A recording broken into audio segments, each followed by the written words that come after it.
You're saying you're able to see my screen? Yes, yes. Definitely.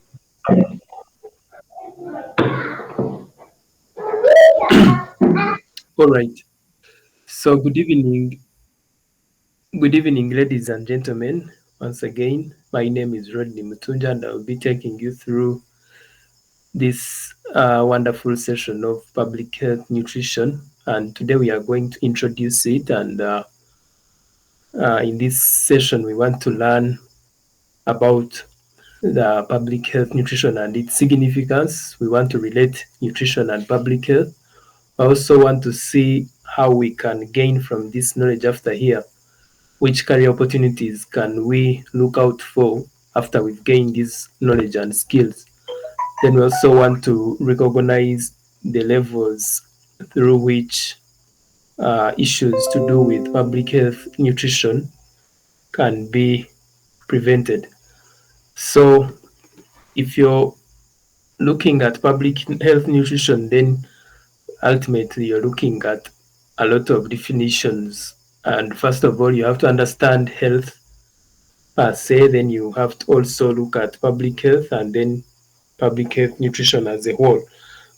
So we all know by now that according to the World Health Organization, we cannot say that we are healthy if we do not have a disease and yet we are not mentally well or socially well. So the World Health Organization has always emphasized that health is a complete state of social, physical, mental well-being and not just merely the absence of disease or infirmity.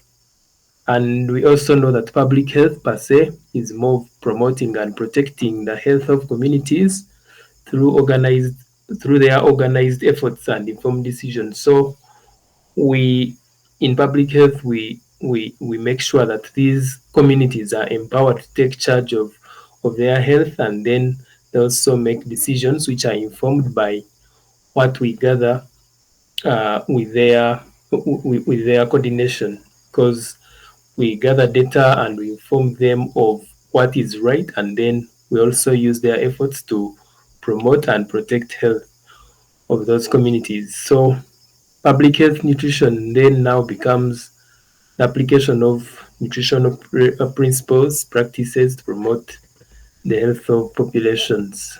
And it involves addressing nutritional needs. It involves preventing nutritional related diseases, which you are going to see, and then improving access to healthy food environments.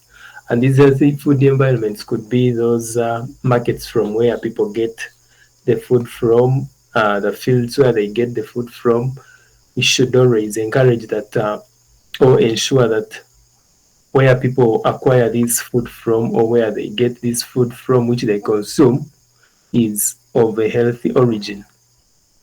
So when we talk about public health nutrition, we are looking at a range of interventions, including policy development, because sometimes some things in nutrition are not going to be achieved without having clear policies. If you want to regulate sugar intake, sometimes you might want to limit the access to sugary foods or sugary beverages. So you have to put in place such policies, and it all begins from understanding this public health nutrition, but it also includes community programs that focus on improving nutrition of the communities, and then educating them to change from their ways to better ways so as to have better nutrition and better health. So the definition now, after understanding all that, becomes applying nutritional principles, policies, and practices to promote and maintain health and prevent chronic diseases that, of course, arise from poor nutrition. And by the way, when we talk about poor nutrition, we do not mean that people are just not having good food or they are underfed. But poor nutrition could also be when you have you are being overfed or you are overweight due to consumption of excess. So it can be of two ways. You're either under All right. yes, please.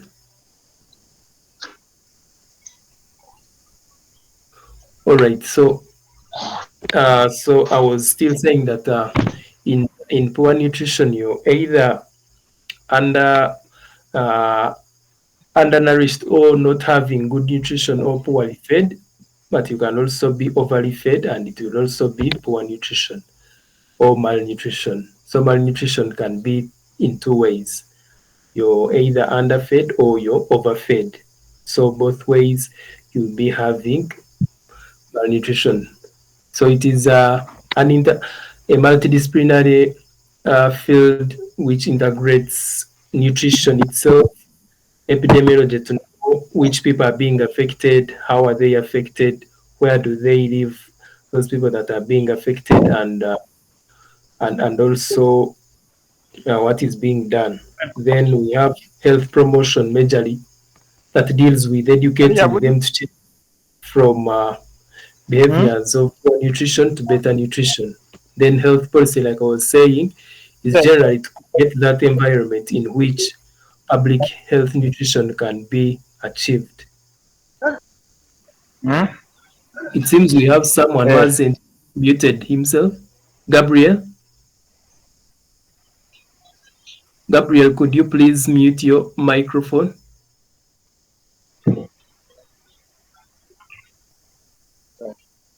Okay.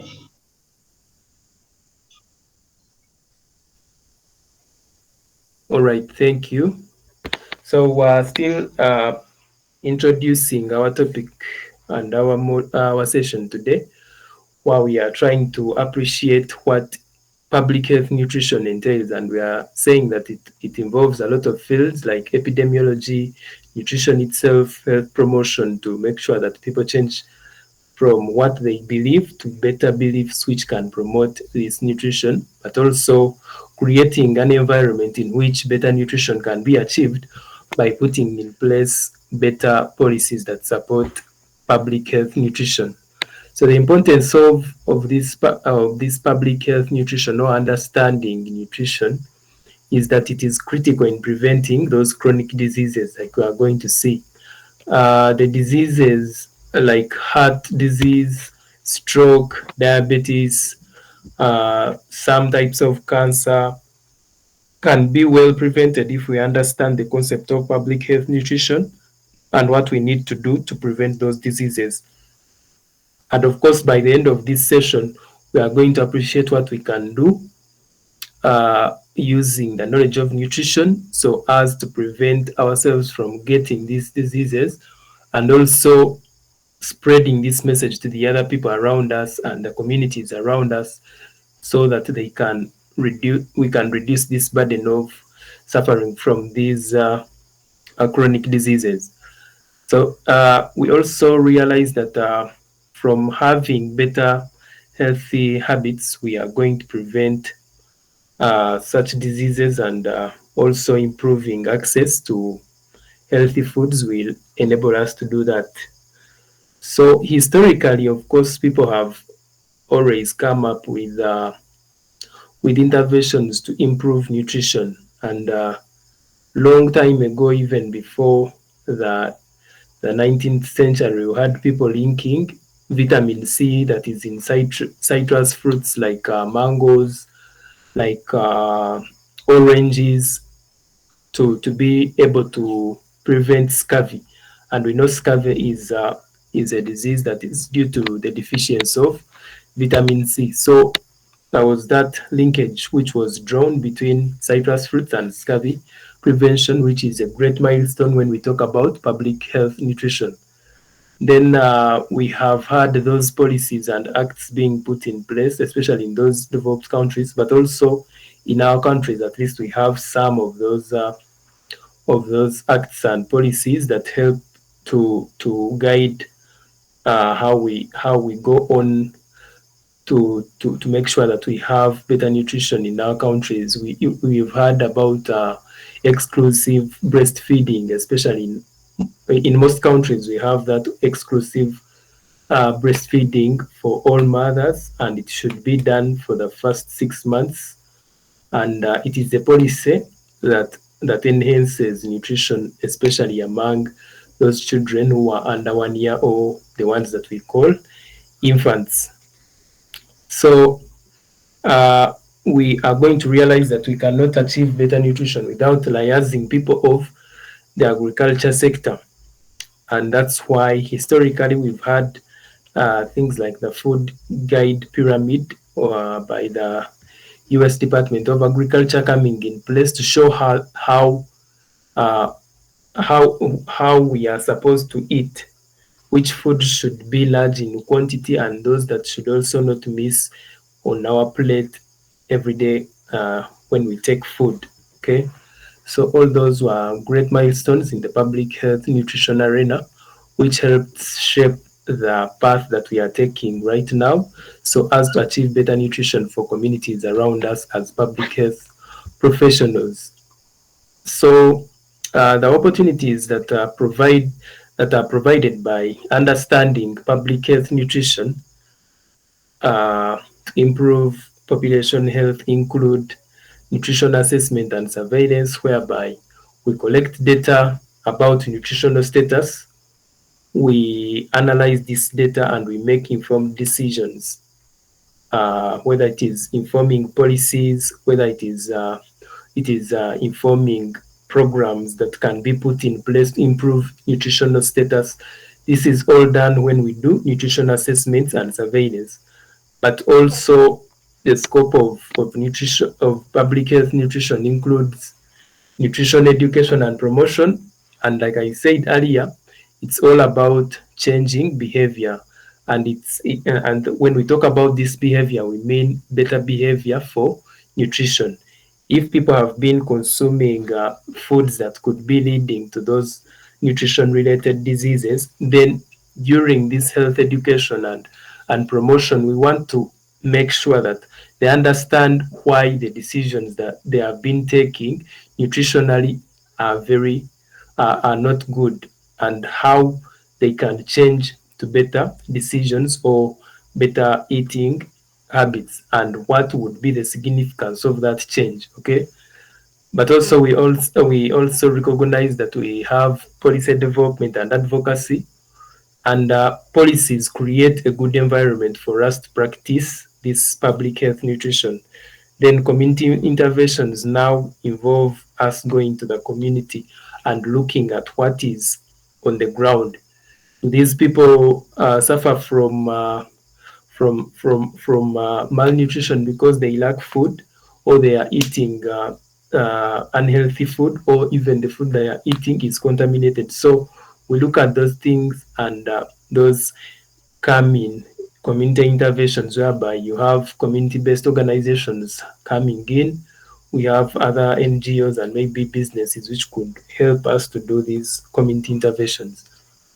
Then research and evaluation helps us to know what to put in place, but also evaluate what we have put in place if it is achieving the intended goals. If we put in, for example, a program to reduce stunting among children under 5 years in a specific place where we are.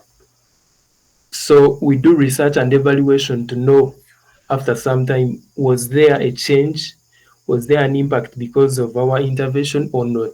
And if there wasn't any change, what can we do to make sure that there is a change, maybe in future programs? Okay, so that is what we can entail in public health nutrition scope. And then the actors in all this, remember, when we are talking about any public health intervention, we need to identify those stakeholders that are very important, that are very vital in whatever we do. We need to identify each one of them, and even the roles that they play. So, for example, when we talk about public health nutrition, we cannot eliminate people like the government agencies, because these are the people that that we are going to use to put in place those favorable nutrition policies. Then the NGOs always help us to use the expertise that they always have, and also to give us those financial resources in case we lack them. And then community-based organizations are always a good source of data because they are always near the community and have always worked alongside the community people. So we can always get this data and it informs decisions and programs, policies. So all these combined together, whether it's NGOs, whether it is community-based organizations, government agencies, they help in implementing policies, they help in research, they help in education to change to better nutritional uh, behaviors, and then also deliver nutritional interventions, especially government agencies and NGOs. Another actor can be like businesses. We know that some businesses have that element in their operation, which they call corporate social responsibility. So a business could be selling bags and selling a lot of bags and making a lot of money. So they could say, how do we give back to the people around us who have been supporting us? They're not going to give them bags, but they can now implement or they can put up an intervention to give these people iodine supplementation. Okay, they could realize from maybe a research study that these people that they are serving, they are selling these bags to, lack iodine, and because of that, they are developing uh, that iodine deficiency disease called goiter. So they can come in place to give iodine supplementation, and that will be a part of their corporate social responsibility, but it will also mean that they are actors in this public health nutrition. So they might not have been listed here, but they are very important actors as far as public health nutrition is concerned. So, like we said, when we're talking about the objectives of this session, we have to look at, after gaining this knowledge, then what? What can we do after this? We have gained this knowledge. After we've advanced, maybe one of us here, one of us looking at this information here, one of us viewing this video, any one of us listening to this could want to do something after this session, after gaining this knowledge, after gaining this information. What can we do? So you can venture into public health nutrition and become a dietitian or a public health nutritionist. And these people provide individual and community nutrition counseling and education. So they educate people about better nutrition habits. Then nutrition program coordinator can be someone who comes in to guide on how a program that is going to deliver results about nutrition is going to be structured and run. Okay, so you can be employed as a program coordinator after having this knowledge. Then the researcher obviously is going to conduct research to know uh, the existing problems and suggest solutions as far as nutrition is concerned in the community. Then the policy analyst is going to analyze and influence those nutrition and public health policies so as to create that better environment in which better nutrition can be achieved. Then a public health educator majorly does health education talks on better nutrition habits also, and is always majorly engaging the community people. Okay, so you engage the community, you educate, you see what they know, and then you educate them uh, about what they should do to achieve better nutritional status. So what after you've realized who you can become after this, then you need to know where you can apply your skills. So you can either work in government agencies at local, state, or national level. You can work for non-profit organizations, uh, whether they are NGOs or private businesses. They majorly always deal in nutritional education, food security, and public health advocacy. Then you can work for research institutions as a researcher, like we saw earlier on, but you can also be an academic who is in academic institutions like this one. And this is to majorly make research and advance knowledge in the field of nutrition, discover new ways of how better nutrition can be achieved. Also, you at a higher level, you can look at becoming a consultant or working with a consultancy, which will always come in to provide that cutting edge expertise to organizations which are going to venture into nutrition programs or businesses which are also nutrition related. So a business might want to bring in a product which is nutrition related. For example, if it is going to bring in bread, and they consult you on how to make their bread nutritious, okay, or nutrient rich. So you will give them information as a consultant on how to make sure that this bread that the people they are targeting to sell it to should be nutrient rich and also protects those people or does not harm those people nutritiously. You get, so it shouldn't be bread that they take and then they get sick. So they come to you and consult you on how to make their bread nutrient rich. So those are the opportunities in public health nutrition. So as you practice, you also need to always keep on reminding yourself about the basics of nutrition, because nutrition uh, being a scientific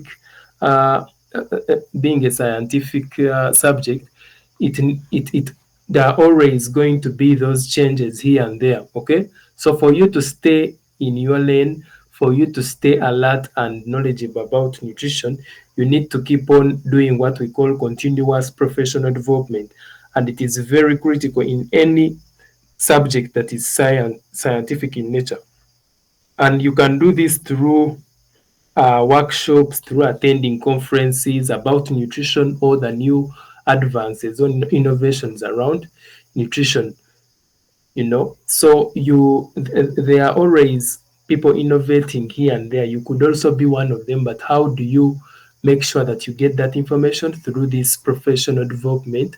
And one of the ways you can do that is through attending these physical conferences, through attending them online, okay, these webinars and online courses, which are always either free or for a very small amount of money. Then you can always also take on certifications uh, to be better, and we can see some certifications there. Then professional associations is nutritionists also always belong to various associations. So if there is an association and you discover and uh, you make some search about it and it is credible, it doesn't cost you anything if you join it, and you always exchange experience with the people who are there. That could be something that you understood in a wrong way, but through that networking and career support from such professional associations, you could understand it better. So they are also very important as far as public health nutrition is concerned. So also, if you want to advance your career from just this to a bigger step, so you might be studying public health, then this module is public health nutrition, but it doesn't give you the entire information that you might need as far as public health nutrition is concerned, or nutrition per se. So if you want to add on, and after finding it interesting, then you can obtain, of course, a master's degree in public health nutrition which is always offered by various institutions across the world or even here in Africa. You can also go on and do a PhD or doctoral degree so that you can learn more and advance your career as far as nutrition is concerned. But also, uh, before you go on to study, you could also engage in researches and publish some papers about different topics in nutrition, because nutrition is a very wide area. So you could pick one area and you focus on it, research more about it with the guidance of the people who are more advanced in knowledge than you, and then you gain more insight which can be publishable. You publish a paper and it creates or builds on the body of knowledge as far as public health nutrition is concerned, and also collaborate and partner with the people already in that sphere of nutrition, such as organizations and researchers, to expand your professional network and opportunities. Yeah, so you can see by now that nutrition is a very interesting subject. It is a very important aspect of public health. And if you feel more interested, of course, like we are seeing, you can advance your career in nutrition. And trust me, apart from, of course, being able to earn well, you are also going to contribute to that body of knowledge in nutrition, because there are a lot of things which are not yet discovered. Okay, there are a lot of foods which have been neglected, and yet you could unearth their importance and talk about them further. So that can be done if you pick interest in this and you do it at a higher level, or you advance in it as a career. Yeah, so now we go into the gist of the matter today, the relationship between food and diseases, or these chronic diseases. We want to analyze or assess how eating food can lead to some chronic diseases. Eating some certain food or avoiding some certain food can enable you to achieve better health status and shield you from such chronic diseases. So we acknowledge that some of these diseases like heart disease, cancer, diabetes, or stroke can be as a result of the food that we take. Of course, these NCDs or non-communicable diseases, you cannot entirely uh, you cannot entirely attribute them to just the food that you take, but food, of course, is a very significant contributing factor to these diseases.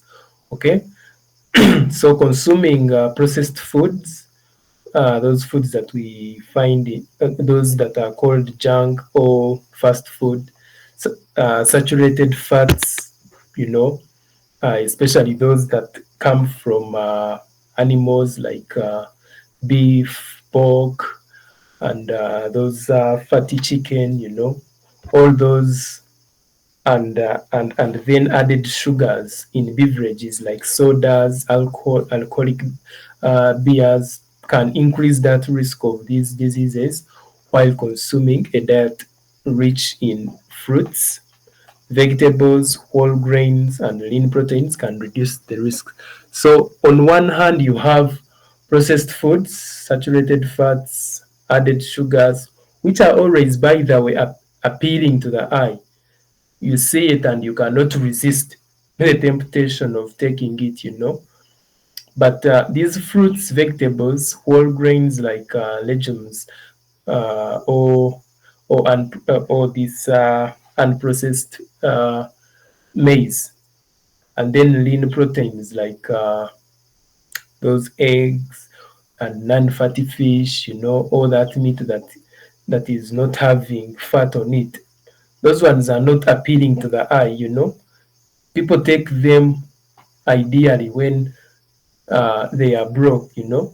But in the better in a nutritional kind of sense, we recognize that these foods that some people think are for broke people or for people who are not having money are the ones actually which are good for our nutrition. Okay, the meat which does not have a lot of fat or those lean proteins, the whole grains like unprocessed maize or beans and legumes, the vegetables and fruits are very important in our nutritional for our nutritional status. While these which are related to having money like processed food, saturated fats, and added sugars increase the risk of us getting these chronic diseases like highlighted earlier.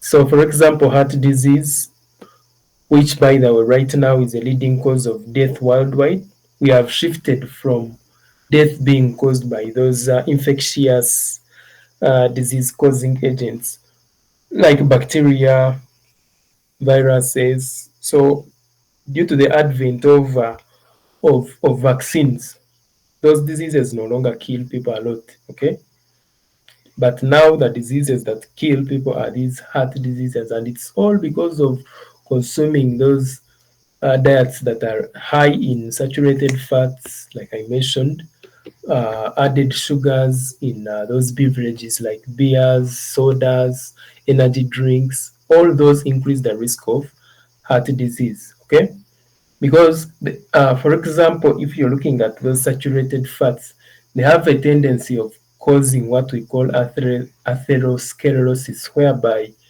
in the arteries they will shrink the artery, or they will clog or attach themselves inside the wall of the artery, and when blood is moving through that artery, it might either be restrained from going to where it is supposed to go, or there could be a lot of pressure. So if there is a lot of pressure in that artery as it is trying to go beyond that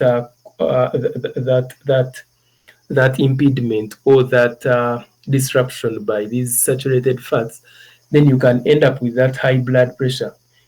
If in other scenarios, if it doesn't pass, then you might end up with an artery that bursts and you end up with a stroke if that artery was leading to the brain. So you can see how these saturated fats and their counterparts, the added sugars, can affect our health. So as public health professionals, as public health nutritionists, we cannot just lament about how they are bad without providing a solution. So instead of eating those saturated fats, now we advise that they should take lean proteins, and we mentioned some of them like that non-fatty, non-fatty fish, or the fish that is not so fatty. Then even the meat itself, if you see some fat on it, should be able to chop it off and only prepare that which is not having fat, or leave it all together. You can also have that chicken which is not so fatty.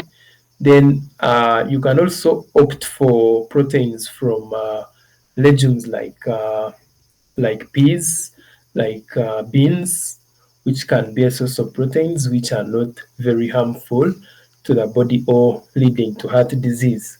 Whole grains included, those like uh, steamed or boiled maize or unprocessed maize is also a very good substitute, but also vegetables and fruits can be better for us to prevent heart disease. Also, another thing apart from nutrition is, of course, increasing physical activity. So, after taking your saturated fats, if you have not, if you have not if you have been tempted enough and you have taken them, at least engage in physical activity. Do not eat those saturated fats and added sugars and only sit in one place for a long time and be taking part in passive leisure or just watching movies. Go out there and do some jogging, play some active games so that you can expel the energy that you have taken in. So there should be that balance between the intake and then the output. Okay. So also stroke, as talked about earlier, is another leading cause of death and disability, because like I was saying, blood which could be traveling through the artery which is being clogged with fat, if it bursts and this artery was leading to a specific region in the brain, then you might not have death but disability in the part that is controlled by that side which where the artery has been cut off. Okay, so if it was the artery that is leading to the area that controls speech, you might end up not speaking at all, and it would also be a disability. Okay, so all that can be prevented by eating fruits, vegetables, whole grains, and lean proteins instead of those saturated fats and sodium. So sodium in this case can be either from this table salt, or it can also be from processed food which is having a lot of salt. And if it is taken in large quantities, because it encourages retention of water inside the blood, it is going to cause blood volume to increase. And when blood volume increases, of course, also pressure increases. When pressure increases and this pressure is in the in the blood vessel that is supplying the brain, then we could end up with such a scenario of stroke or heart disease. Then we have diabetes, is also a chronic disease which which results from our body not being able to regulate the sugar that we are taking. So it could either be because the regulator, which is insulin, is not being processed, is not being produced, or the insulin that we are having, where it is supposed to act, is resistant, or those cells that are supposed to receive the action of this insulin are not responding to it.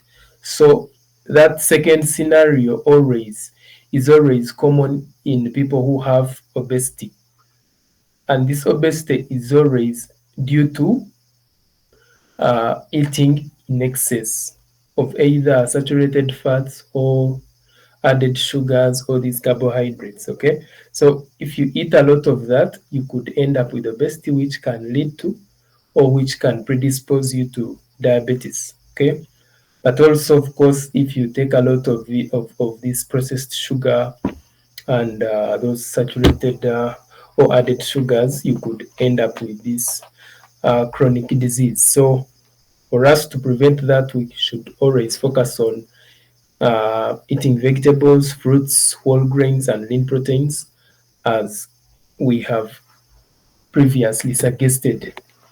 Some cancers, like the gastric cancers, the colon cancers, are as a result of also our eating habits. So, for us to prevent such cancers, it is advisable to eat the the better options, or the options which are of less risk to causing this. So instead of processed food, we can always focus on fruits, vegetables, whole grains, or unprocessed food, the food which is not processed, lean proteins, and we should be able to put ourselves at a reduced risk of getting such cancers. Obviously, there are other things that could lead to cancers, like unregulated alcohol intake, tobacco smoking, and physical inactivity.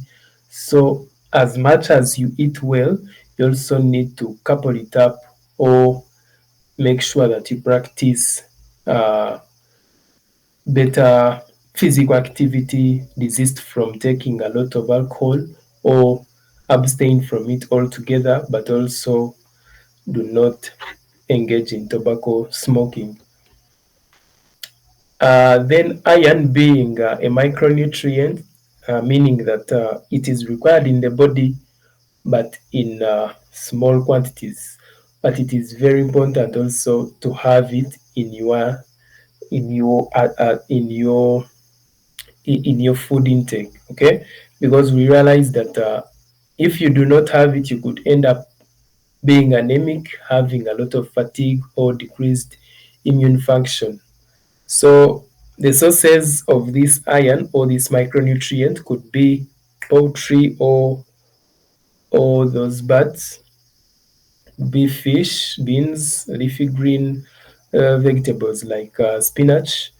We also have red meat, but the one which is not having that fat on it. Okay, so all those can be sources of good iron so as to prevent those deficiencies that could lead to anemia, which is a condition of not having enough blood in your body, and fatigue or reduced immune function. Then vitamin D is also a very important nutrient whose deficiency can lead to weak bones, muscle weakness, and increased risk of other diseases.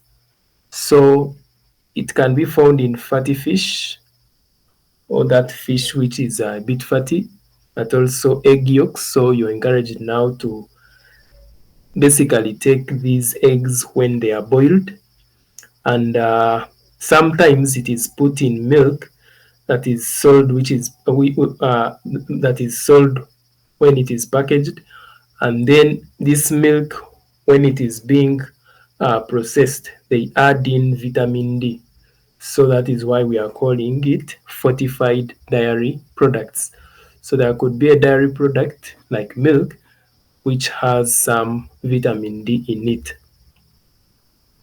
And also another nutrient that is important in our body but in small quantities is iodine, and its deficiency leads to goiter, where and you've seen some people having like a swelling around their neck, because which is always like a swelling of that gland around the neck, and it is caused by this goiter, which is as a result of not having enough iodine in your diet. And it can also lead to mental retardation or other developmental disorders. But the good news is that you can get it from salt which has been iodized, or which in which we have added this iodine, and most of these salt brands always do a good job of adding iodine into their table salt. Then there is also seaweed or seafood, which can also be very important sources of iodine.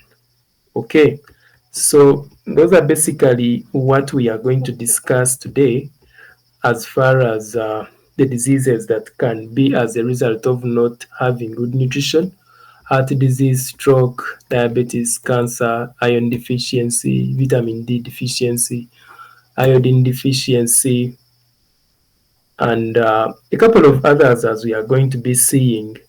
But for now, let's take a pause on that and look at the key principles in public health nutrition.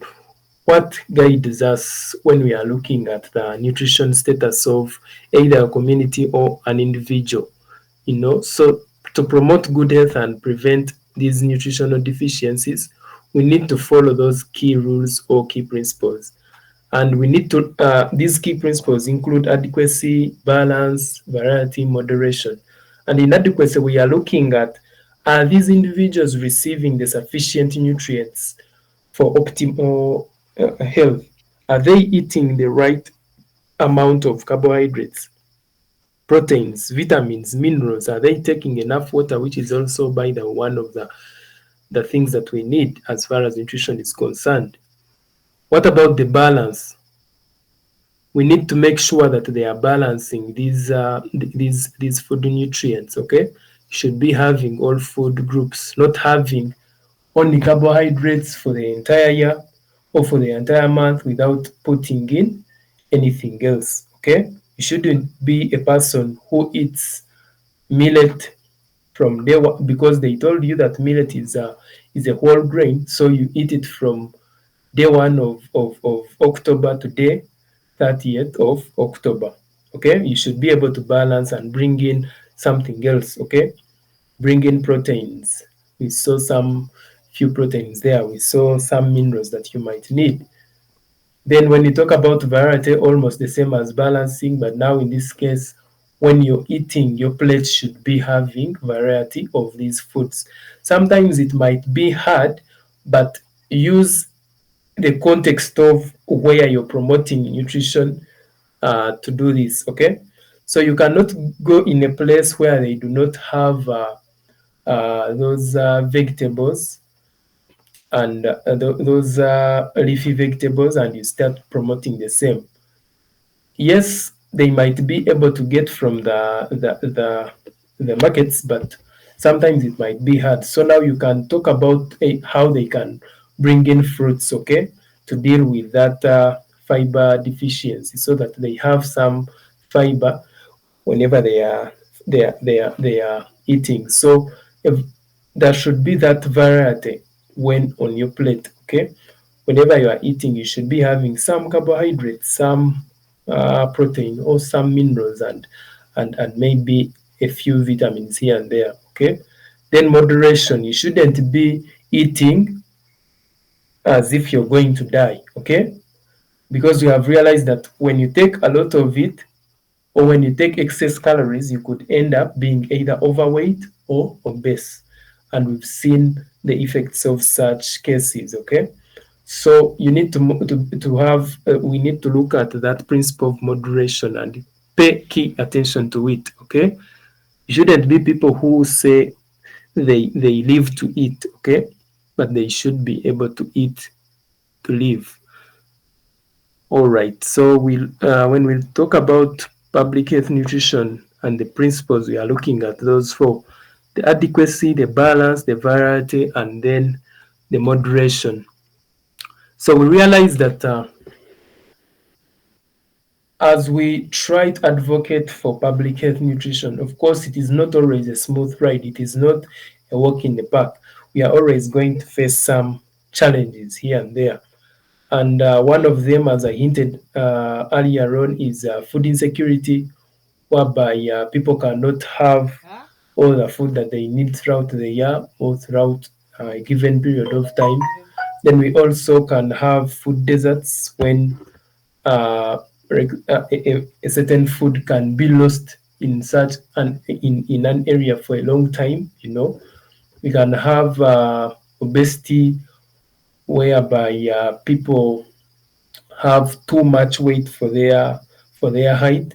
So obesity is calculated based on or is known based on someone's BMI, and the BMI is basically body mass index, as we are going to see in our subsequent sessions. And the BMI is just calculated by getting your weight in kilograms and dividing it by your height in meters squared. So you get your weight, for example, if I'm 60, and then divide by my height, which could be like 1.8, then I square that height, 1.8 squared. So the result that I'm going to get is what we are calling the body mass index. So the body mass index that you get should be around 18 to 24 for you to be normal, for you to be considered normal. Less than that, of course, you'll be underweight. More than that, like 25 to 25 to around 30, you'll be overweight. But now there are people who are over 30. When they calculate their weight over height, they end up with more than 30. So more than 30 or 30 and more is what we call obesity in this case. And we have seen that it can be a very disastrous condition, which can lead to things like diabetes. It can lead to those heart diseases, stroke, and very many other chronic conditions that you wouldn't want to have. So it is also a challenge, and the other challenge, of course, is malnutrition. So the thing about public health nutrition is that it might make you very surprised, especially when you go into the communities. You might find this is a community which has people who have both obesity or they are overfed, and then people who are underfed and are having uh, underweight. Okay, so in putting when you're putting up those interventions, you must cater for all these people. As you try to encourage these people to eat less, should be also encouraging these people to eat better. Okay, so you need to assess and know what lies in your community that you are targeting as a public health nutritionist. So how do we address this? By creating a good environment for better nutrition through policies, educating people about the better nutritional options, engaging them or engaging the community on how to achieve a better nutritional status. So during engagement, they are able to understand your message. Okay. So sometimes we bring in interventions without engaging the community and they fail. You know, we might even be wanting to provide nutritious food to these people, but they are not going to take them up without engaging them. We have to engage them by telling them the the benefits of what we are bringing on board. Okay, they must understand that what we are bringing on board is going to help them achieve better health status, and then that is when they can embrace what we are putting in place, so that even when our intervention or our program is long gone, they can always on their own seek to continue with that kind of feeding. Okay, so that uh, nutrition status is maintained for a long time, or there is sustainability. Then there can also be food subsidies, whereby the food that is nutritious is is sold at a lower price, and this can always, of course, take the advent of the government to reduce the tax on it, and then food fortification, whereby you can have food being uh, fortified or being or a micronutrient being added in that food. So, like we are seeing here, policy changes create that favorable environment for healthy eating habits. And in this case, we need to integrate our nutrition programs or actions into policies and programs and involve other stakeholders from agriculture, from education, social welfare. So education is very important because sometimes you're not going to see these children who go to school, and yet they could be the people who are suffering from what? From this malnutrition. So you need to engage that sector so that even at school they are taught about these better eating habits. Then addressing the underlying causes, of course, of malnutrition, and this can be done through those policy changes. So examples of these policies include implementing taxes on unhealthy foods. For example, those beers and sodas, you can put on a hefty or a heavy tax on them so that people reduce their consumption, because of course if you put a big tax, then the business people we are going to increase the price. So if they increase the price, the people who are going to take them are going to reduce, or even the amount that they have been taking is going to reduce. So the tax that you get from those unhealthy foods, you make sure that you use it so as to fund food assistance programs. Okay, or for you to create subsidy of those better foods like vegetables, like fruits. They shouldn't be now expensive after you've taxed the other unhealthy food. So those are better policy changes that we can think of. Then nutrition education, like I was saying, it can be in form of workshops, public campaigns, and these are basically to ensure that people are sensitized, they are mobilized, they are aware of better health eating habits. Food subsidies, we have already talked about them. and they are basically to make those foods which are healthy more affordable. Then food fortification, we also talked about them, whereby foods uh, that were not formerly nutritious are added a nutritional value. And an example here is milk being fortified with vitamin D, or bread being fortified with folic acid. Folic acid is a very important nutrient, especially in pregnant women, because once they take it, then the unborn babies are able to be shielded from that neurotube disorder, whereby we recognize that the neurotube or the spinal cord develops well when a pregnant woman or the child they are having is able to receive this folic acid. So they can receive it through such foods, okay, so that they do not end up with diseases like spina bifida, whereby this neurotube or the spinal cord does not develop fully.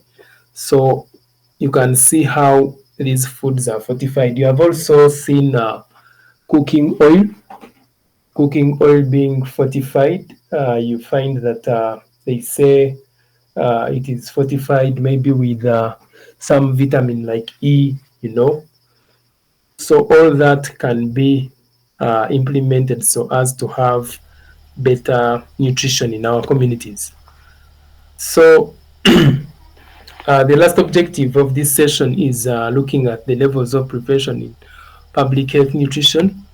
And these levels basically tell us how to put in interventions and which interventions can we put on or put in place uh, in regard to what we have on the ground. Okay, so if you have a healthy community which is not having a lot of issues to do with nutrition, then you're going to look at primary prevention, whereby you do health promotion and you address some few risk factors here and there. But then there could so that is a population which is well, you know, but there could be a population which is at risk of getting the dangers of poor nutrition. Okay, so if there is, for example, a population of people who have been displaced, these people who are displaced either through war or some natural calamities are always at risk of getting these nutritional problems. Why?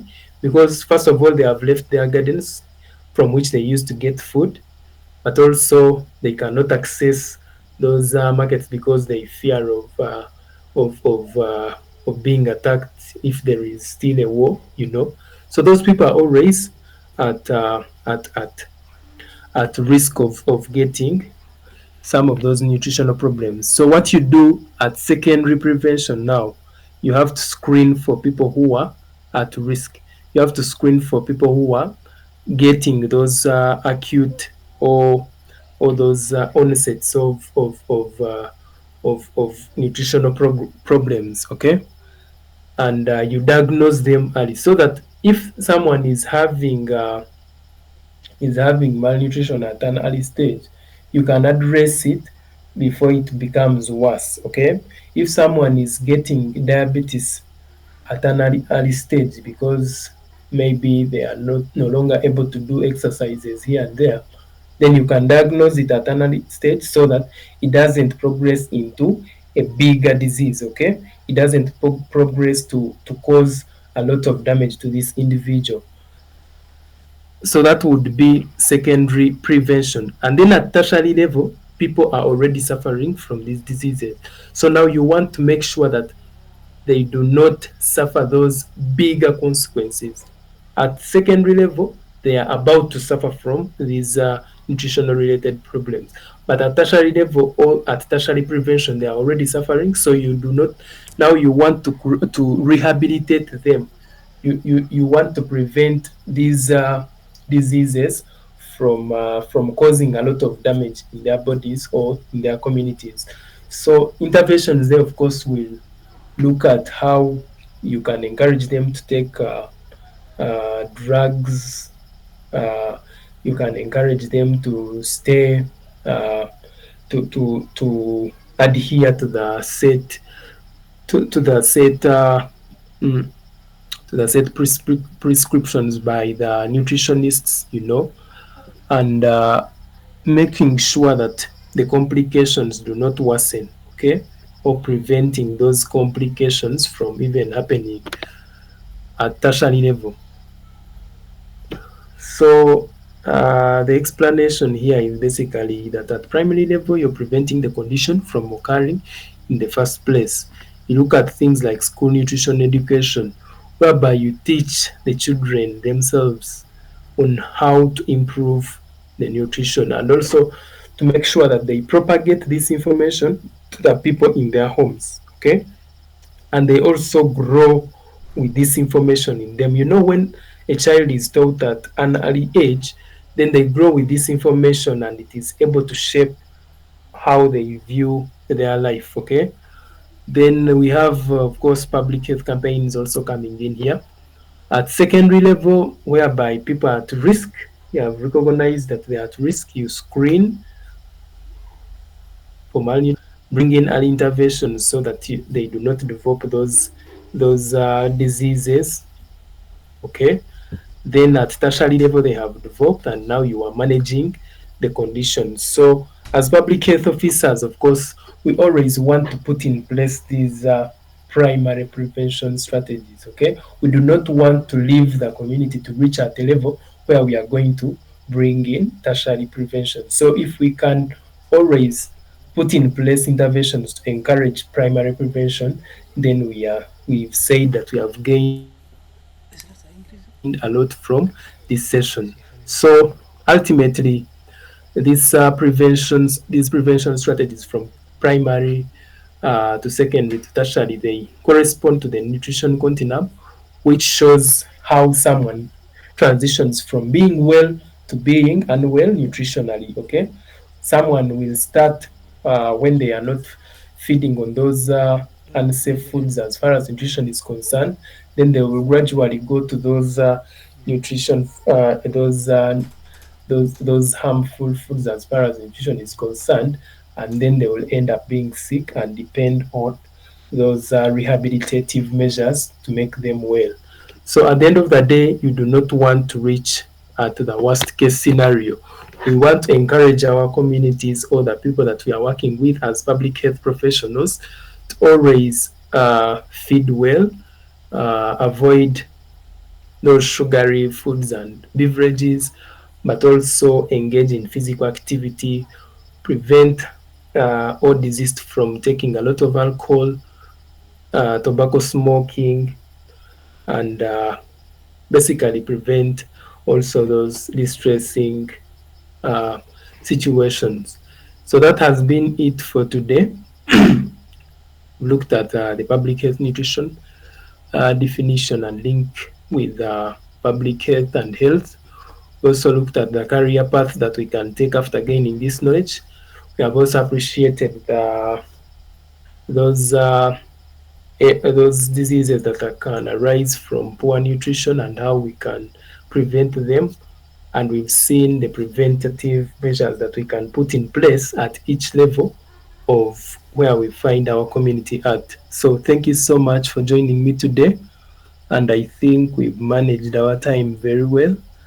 So I will welcome a question at this point if we have any. You can put up your hand and we shall Mm. pick you. Yes, Franco. When we look at the challenges in public health,